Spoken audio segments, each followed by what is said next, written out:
Fabulous questions. Thank you, everyone. Thank you, Jean, for your presentation. We have even more fabulous wisdom coming from, I'm proud to say, my mentor, Kevin Cawley. Over to you, Kevin. Well, thank you very much. Thank you, Jean. That was fabulous. Thanks very much for the invitation. And this is a kind of a narrow focus on a big problem. So that's what we're going to work from here. I have it under faith, science, and sovereignty because of what we're going to look at. It's an overview. And basically what's happening is we've got a world conference starting basically in a couple of hours in Glasgow. And we've all heard about it, and it's even made the newspapers recently, and the front page of the New York Times above the fold. That's the first time I've ever seen that, even though it's a long time issue. So I'll do a couple of things. I'll say a few things about the UN agencies, and I'll say something about the current moment, and then we'll get very specific, if you don't mind, about 3 parts of the COP26 that I think are worth looking at and probably don't get a lot of attention. This is the opening of my presentation, Sig vos non vobis. It's a photograph of Earthrise taken in 1968 from the Apollo 8 moon orbit. It's taken from the behind the moon. You can see the moon is there in the brown color. And Sig vos non vobis. This is the 700th anniversary of the death of Dante. Sig vos non vobis was Dante's comment to a plagiarist who had stolen his work. And the Latin is sig vos non vobis. I think it's a good summary. Basically, it means for you, but not yours. And I thought that's a pretty good summary of how we might look at the earth. Sig vos non vobis. Now, the sequence right now is Laudato to Paris to Glasgow. I'm going to tie in that sequence because those of us who remember the days, Laudato Si, on Care for Our Common Home, was Pope Francis' encyclical in 2015, but it was, remember that calendar, it was May of 2015. Actually, it was around Pentecost. And he sent it out and said, this is his hope. It's added to the body of the church's social teaching, and we're looking to he's appealing to the immensity and urgency of the challenge. So it was a very wide reach. And that was the May, those of us who were here in New York in that summer, realizing it was the end of the conversation on the SDGs, if you recall. And we were working on Agenda 2030, the SDGs. We had gone 3 years. So if those of you who are new to UN meetings, get yourselves ready. A 3-year meeting is probably the record for now, but they passed the resolution to finally, as we say, end the work in the summer.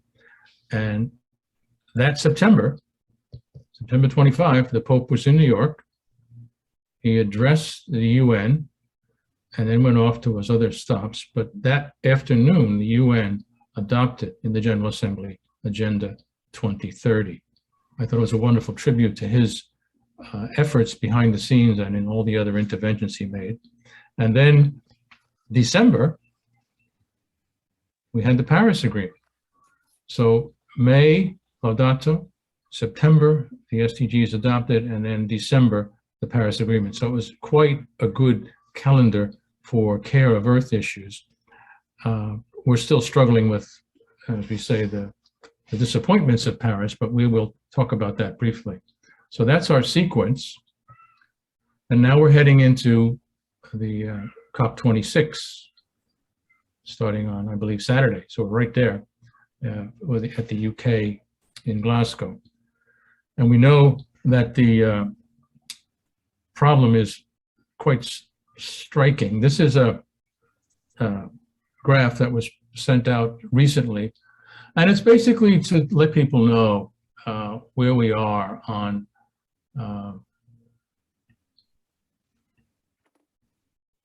what's happening. And the upper corner is the first band. And we're heading to the, I'm going to call it the the end line, so to speak. That right-hand side of the chart is the end of the century, 2100. The left-hand side is 2020, around where we are now. And you can see historical emissions are in the little black line. If we continue with business as usual and don't try to do anything at all, we're going to have two problems. One is the temperature is going to be up there at the red line, pre-Paris. If we sort of say, let's try to do what we said in Paris, well, that's not going to get us that much better. If we go with what's been pledged, we're still not where we need to be, because where we need to be is down at the bottom of the graph, 1.5 degrees Celsius increase. So there's our kind of laid out problem. And right now, even if we do what we promised at the Paris Agreement, we're not going to get to 1.5 degrees. And that's a catastrophic moment for the planet. So we have this challenge in front of us.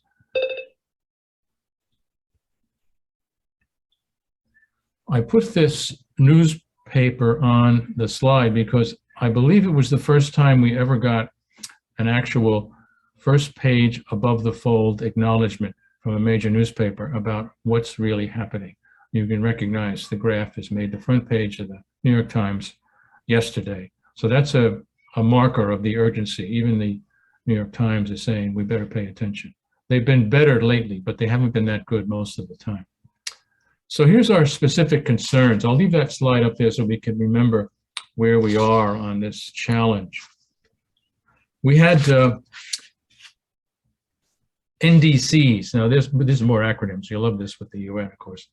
Nationally determined contributions. The Paris Agreement, at the heart of it was this set of long-term goals. We're trying to keep the temperature rise around the planet to 1.5 degrees. Even at the Paris Agreement, there was a problem with the 1.5 because many nations almost walked out in Paris saying, we can't sign that document if you're only going to go to 2 degrees. That was the compromise at the time. The 2 degrees was what the major emitters, the big countries as usual, said we can work on that. And the lower end of the spectrum, the small island developing states, the island nations, the landlocked countries, basically the poor people, the global south, said we cannot sign an agreement that says 2 degrees is the goal, because that's signing our own death warrant. So they pushed and pushed and pushed and went for greater ambition. So the Paris Agreement ended up saying, well, 2 degrees, yes, we should try to do that, but let's say we're going to work toward 1.5. Something like that. It was an awful compromise, but at any rate, it got us out of the room, so to speak, and people got home to their countries. The long-term goals are specified in Articles 2 and Article 4 of the agreement. They're sort of hopeful to be building up over time. Basically, the agreement said, okay, we're going to say 2 degrees and hope for 1.5, but we're going to try to come back every 5 years with greater ambition. So each country, went home, did their homework, so to speak, and then handed in their homework. And when they handed in the homework, it was tallied up, and we realized at that point that even if everybody did what they promised, the planet's going to still warm to 2.7 degrees, which is a terrible outcome. The catastrophe of that would include the melting of Greenland ice cap, and also the threat to Antarctica. You can't refreeze these stores of ice, and they're going to change sea level, and they're going to change a lot of things. So the panic button should have been hit then, but it wasn't. So right now, the 5 years are up. It's 2021. We've had 2015 to 2020, and then add a year for the COVID. And now the nationally determined contributions are looked at again, and they're still not good enough. So now we're in a terrible moment where the emissions report said that we had to get this greenhouse gases down to half of what they are by 2030 to keep the warming to 1.5 degrees. But basically, they're insufficient. The UNFCCC, which is another acronym you'll be familiar with, United Nations Framework Convention on Climate Change, is the actual treaty body meeting. So the UNFCCC was the meeting in Paris, and the UNFCCC, Conference of the Parties, COP, 26 is in Glasgow. But that's the group that writes the treaties. It's expanded its assessment to look at the pledges for 2030 under the new nationally determined contributions from all the different nations. And they basically said they're only going to have a limited impact. We're trying to get a 55% decrease in the GHGs by 2030. That's the number for us. But if we did all the emissions that we looked at recently, it's about 7.5%. So it's hopelessly short of the goal. This is still going to put us at 2.7 degrees Celsius for our warming. It's unacceptable, but it's difficult to see how we're going to get countries to change unless there's some really huge shift in ambition when everybody gets to Glasgow and starts looking at each other. But the problem is that too many countries are not doing enough. Even now, the G20, which is basically, we call them the rich countries, they're basically 80% of all the emissions. But they don't have any policies in place to achieve the NDCs.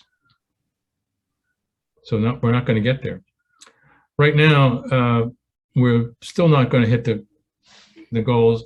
And now they've added this other wrinkle. I'm going to look at three problems for this. One is the net zero moment. The net zero is what corporations and governments are talking about now, is a kind of a, pardon me, a fake outcome that they want. Big polluters, financial backers, oil and gas, agribusiness, Wall Street, they plan to continue emitting greenhouse gases while paying farmers, foresters, and others to, quote, offset their emissions, especially through trapping carbon in soil and trees. They then establish markets to trade that carbon. The problem is this doesn't reduce emissions. You're still emitting. They simply reassign the credit to the party that continues to pollute. So they send it away. The major emitters continue to emit while claiming to be hitting their, quote, net zero goals by buying offsets. Pardon me, that's a catastrophe. That's unacceptable. They don't work.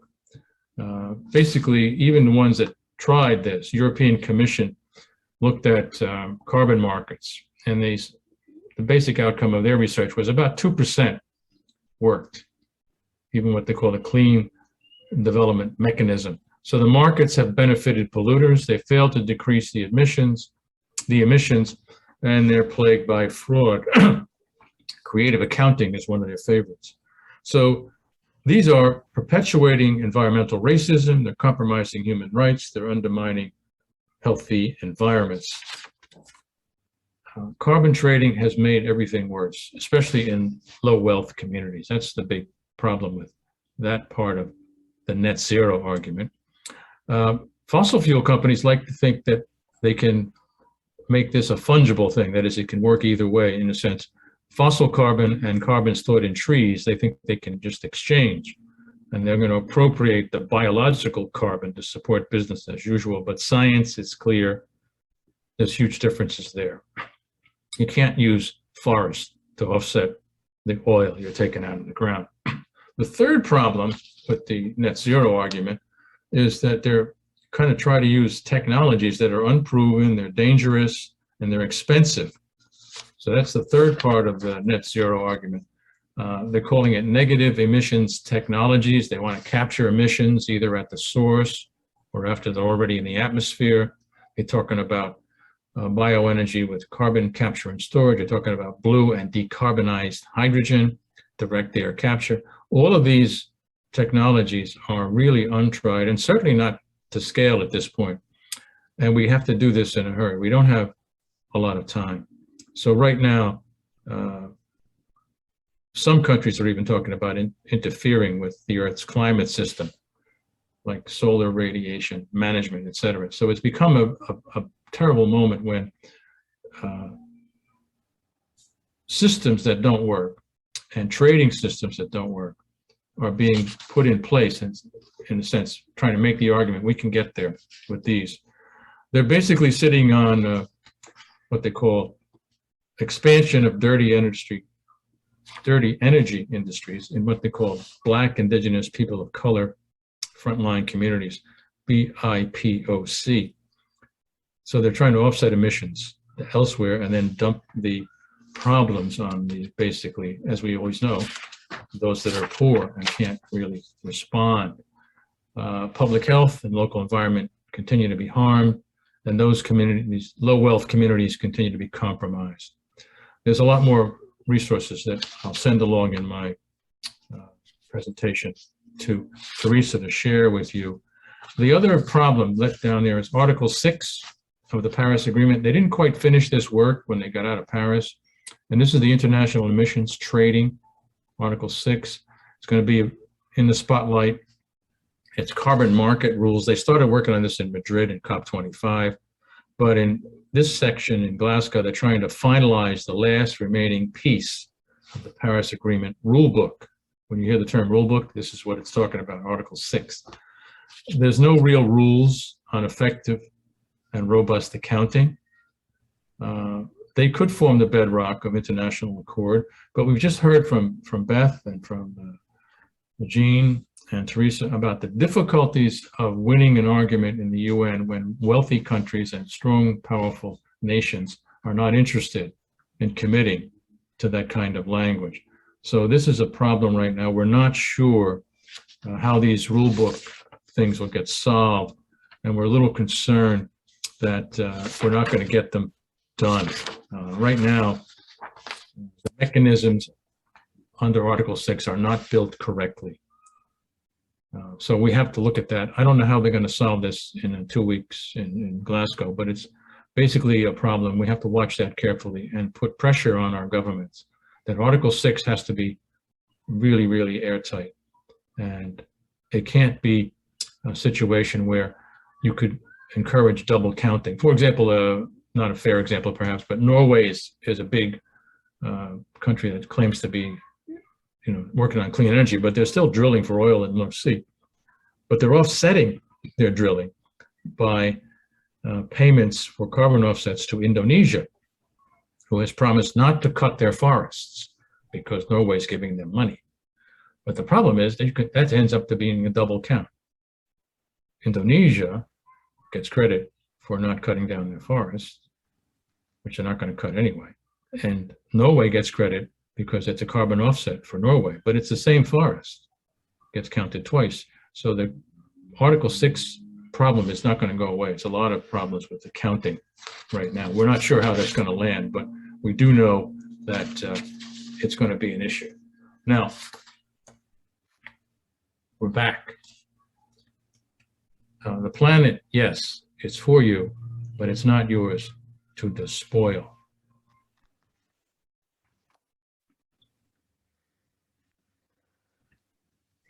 So I'll cut it short there. I have a set of resources that I'm going to send along to Teresa at the end of all this, and they're basically it's websites. Okay, it's always websites, but it's a way to find out what's going on. If you find your passion moving in this direction, I would suggest that'll be helpful to you. And also to know that I work with Edmund Rice International. Now we have offices in Geneva and New York. I'm the office in New York. You're looking at the office in New York. We don't rent space, so we do save that way. The office in Geneva has 3 Christian brothers, and it's also working, pardon me, mainly in the human rights side of things at the Human Rights Council. Some of you may have been to our Geneva setup, and I encourage you, if you are so inclined, and things change in terms of COVID, that we do have at least one guest room there. If you ever have to be at Geneva and work on the Human Rights Council issues, we can give you some hospitality. And I encourage you to keep in touch in that direction as well. Most of the work in New York, as you can see, is on Care of the Earth. And I'm also working at my own college in New Rochelle, New York, and I'm the director of the Thomas Berry Forum there, which is mainly an effort to educate the public and also mostly the community at Iona College about care of the earth issues and sustainability. So those are my offerings today. I have a newsletter. It's a monthly. I'll share that information with Teresa so you can take a look at that. And a website for Evan Rice International, which is mostly about postings on Care of the Earth. Lots of postings there on Glasgow. And it also has an archive of all the Carbon Rangers newsletters. If you are that kind of a person, you can go back and look at the last 10 years of these newsletters with topics assigned.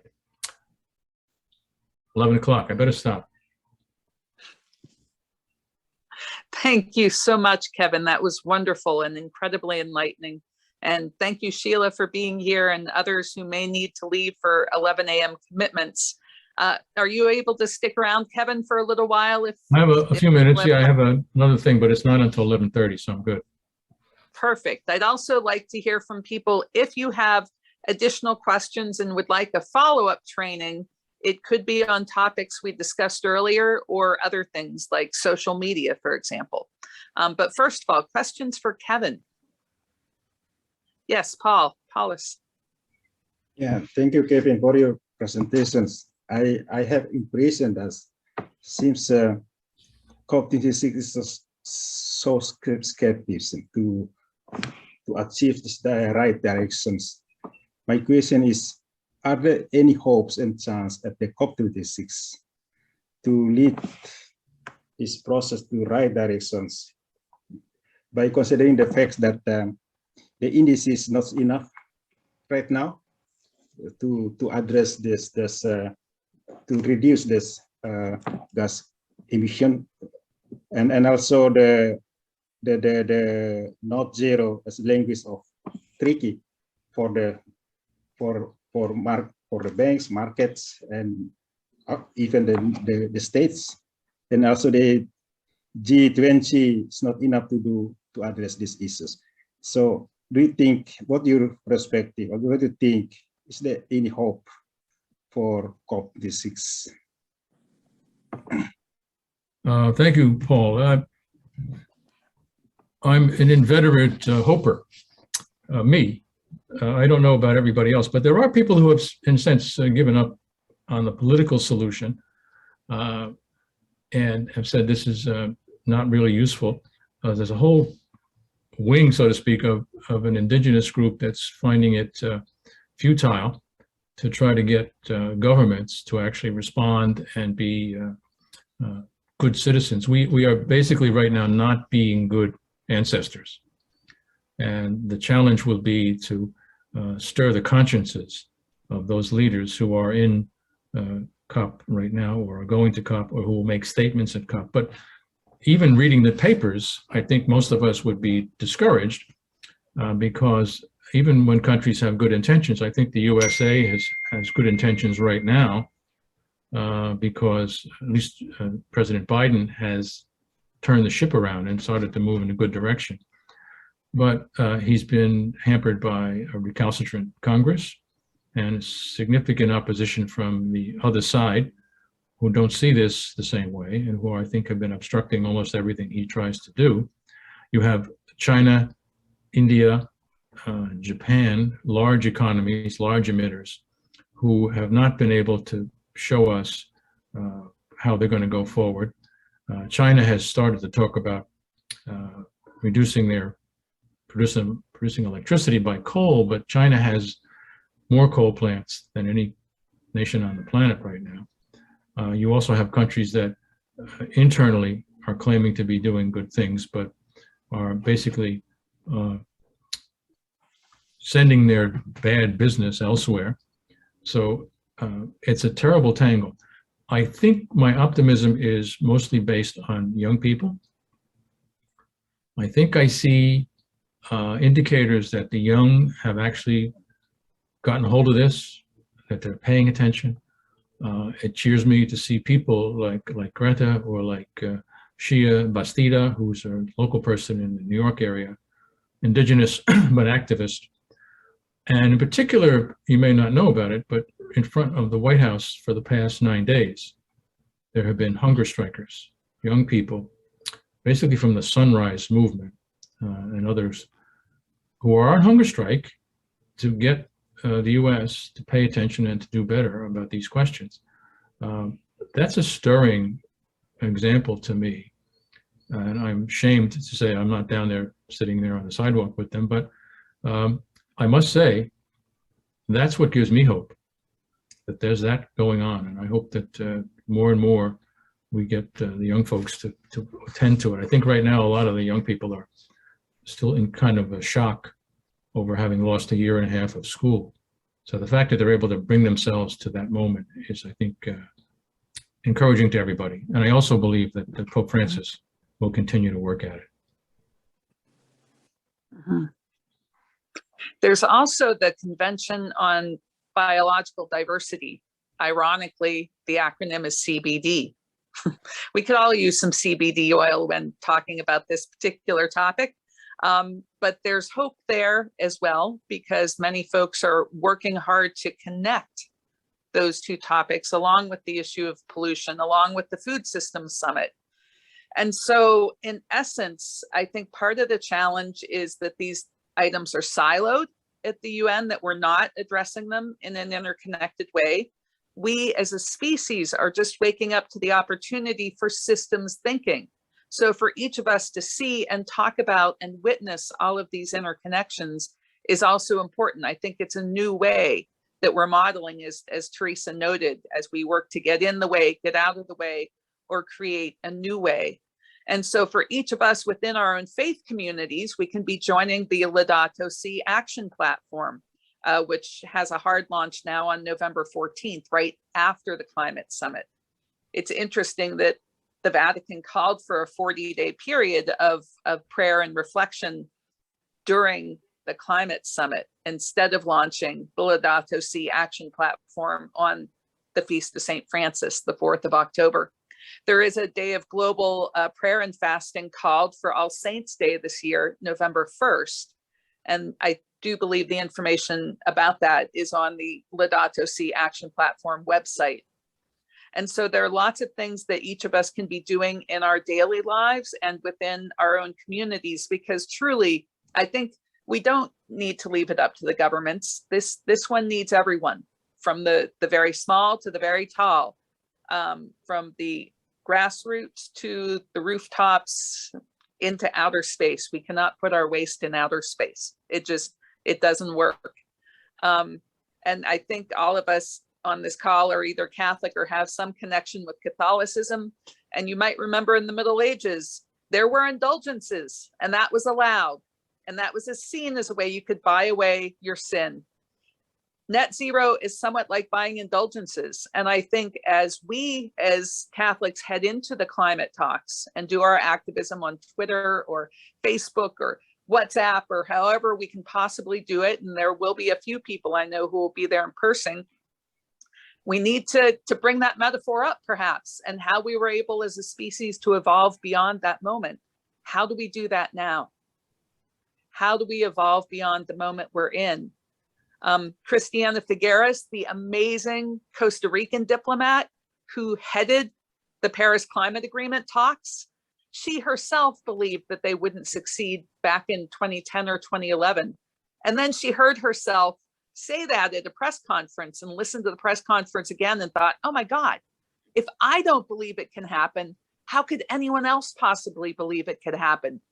And she has now moved on to write a book, and now she has a podcast called, I believe it's Stubborn Optimism. Is that her phrase, or Stubborn Hope? And I would encourage all of us to dive into whatever it takes for stubborn optimism, and to continue to talk about this, bring it up, advocate around it, because Earth is our home, our primary home, our primary connection. And so no earth, no trees, no forests, no us. That's kind of we're at this all hands on deck moment, to use a boat metaphor, which I don't know if that's appropriate at this time. But certainly there are many things we can do. And thank you so much, Kevin, for that wonderful presentation and all the rich materials I know you're going to be sharing with us. Are there any other questions for Kevin? Yes, Ria. Thank you so much for this presentation, Mr. Cawley. I just had one question that I have been thinking about for the past few days. I was researching into big companies and, environmental justice. And I just came across this fact about how there are so many big companies out there who are sponsoring the COP26 talks, and all of them are demanding their own space in the exhibition booths. And COP26, the people organizing it are actually giving those companies that space. And these companies are responsible for having a huge carbon footprint and all other sorts of allegations. There are many allegations against them regarding violations of labor rights and other environmental risks that they take on a regular basis. So if they are so intricately involved with something as big as COP26, so what do you think? How do you think that any conversation at COP26 will be able to regulate big companies and corporates ultimately? Thank you, Ria. And I'm drawn to the concern that you brought to us. I think those of us who've been around a little bit at the UN may have noticed this trend also in New York over the last couple of years. I remember it must be 10 years ago, I walked into a meeting and there was a banner behind the podium from Mercedes-Benz. And it was the first time I had seen a commercial mention in those buildings. And I've been there maybe 4 or 5 years at that point. I was wondering what was going on. And then I began to notice it more and more. And it's a fact of life right now that corporations have realized that they have to get involved here. They have to get ahead of the curve almost, in a sense, and anticipate the questions and then shape the narrative. So yes, I think that's a terrible moment to realize that a lot of companies are now looking at the UN as a place to spread their message, even while they're misbehaving badly in many ways. Occasionally you get a good presentation. I think Unilever has been, in a sort of sense, kind of stepped into the space with good intentions. Their former chair had been involved in figuring out how to get Unilever, a massive food business, to start to reduce their carbon footprint. I don't know that he was successful. I know he's no longer the chair. That's going on. And I think, to be honest, I don't know how they have these conferences actually running anymore without the corporate money. I think that's a problem. I don't know how we're going to get around it. I agree that, I think Beth made the point just before, we can't depend on governments, and we certainly can't depend on corporations to do what's right. And even as we are talking this morning, 3 or 4 of the major oil companies are being grilled by the US House Oversight Committee about why they denied the facts of science about carbon pollution and greenhouse gases that they were sending into the atmosphere, that they were causing the problem.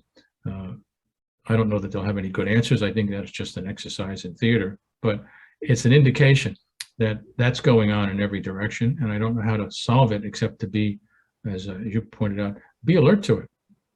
I don't think it's going to change. I don't think you can go back at the UN now and say you can't allow corporations to participate when they got their foot in the door and they're going to be there. So we need to figure out a way to work around it and call them out. I think we may have seen that video recently, the TEDx talk at a pre-COP event, and they had the chairman of Shell on the stage, and one of the young activists was also on the stage, and she called him out on the stage and said, "You are sitting here saying your company is doing good things, but you just lost a court case in the Netherlands that you were called out for, and you have to make reparations, and you are appealing that verdict. How can you sit here and claim to be in favor of the planet when you're appealing a verdict against you that's trying to protect the planet?" Well, those are good examples. They can be in the room, but you have to confront them. Don't let them sit there as if everything is okay. Thanks.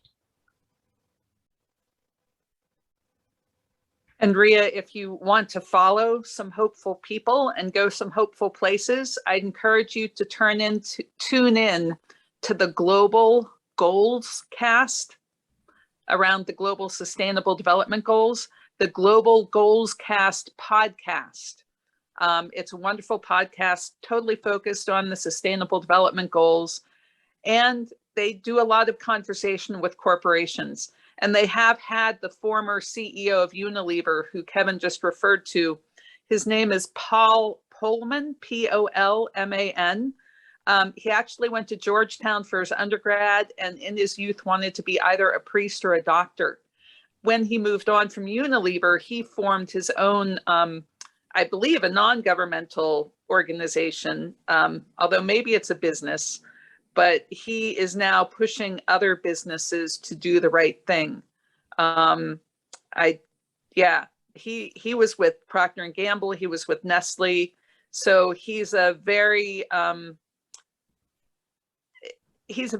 forward-thinking person in business who it's rather hopeful to be able to follow him.